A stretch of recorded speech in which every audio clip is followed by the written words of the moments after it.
قبل ما أروح شي مرة حسيتوا إنه اليوم مالكم طايقين تنزلوا من البيت، اليوم ما بدكم تشوفوا ناس، اليوم مالكم قدرانين تسمعوا صوت حدا، فجأة مالكم طايقين كل الناس اللي قاعدين معكم.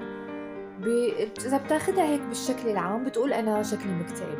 أنت مالك مكتئب، هذا الشيء اسمه الإنهاك النفسي.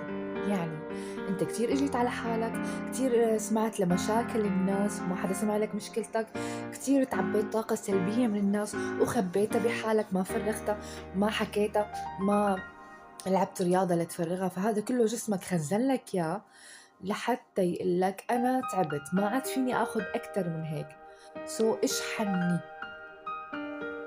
فهذا ما له اكتئاب، هذا إنهاك نفسي. اوعكم توصلوا لهالمرحلة لأنه أيامكم هيك عم تمروا على الفاضي، ولا تكون أنت مستخدم من قبل الناس، ولا تستخدم الناس، استخدم نفسك لنفسك. فكروا فيها شوي. باي.